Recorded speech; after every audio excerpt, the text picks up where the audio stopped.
Hi, Fee Tui Win here, and welcome back to another segment of Tea with Fee. In this episode, I want to share with you a strategy you can use to be more skillful in the actions in your life, especially in times of great struggle, strong, intense emotions, or high conflict.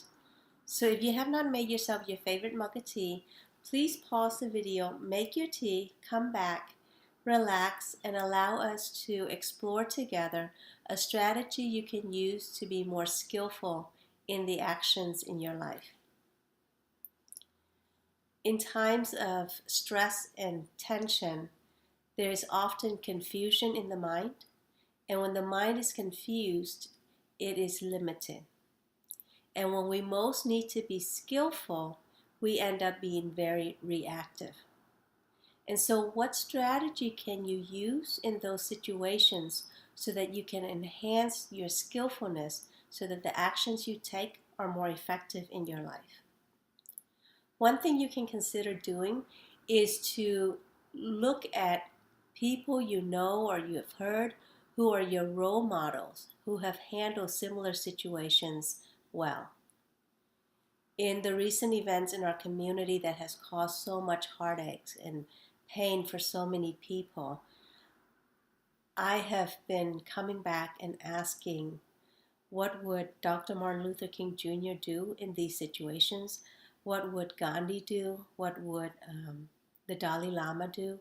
What would Thich Nhat Hanh do? Going back to the leaders who have been very successful in their expression of social peace, what would these great leaders do?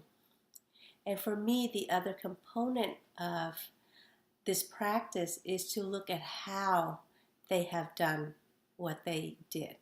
Because the how connects us back to our intention.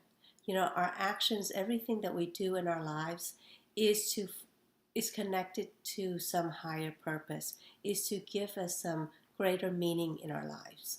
So if we're taking action towards responding to the violence that have occurred in our community, the intent of those actions is to build more peace, have more understanding, have more compassion, spread more love.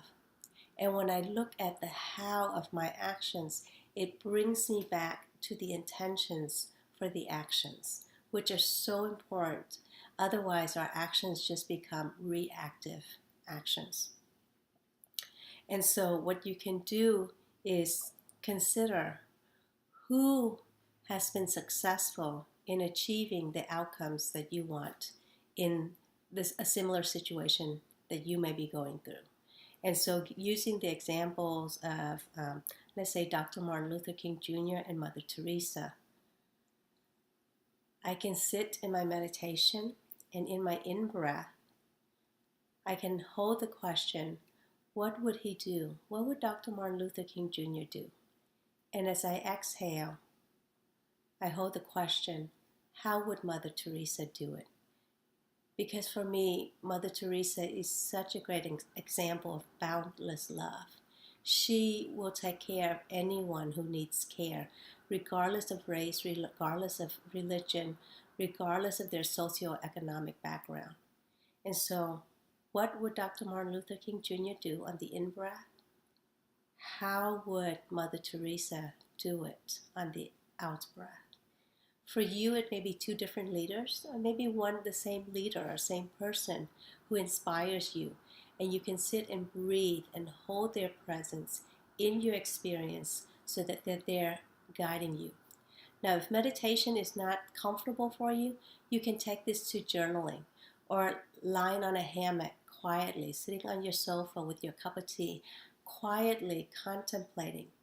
In situations like this, what would he do? What would she do? In situations like this, how would he do it? How would she do it? You're a meditator connected to your breath and make it very relevant and very real. So, for the remainder of the time of our Tea with Fee today, choose your one or two role models. Settle yourself in comfort with eyes closed or open.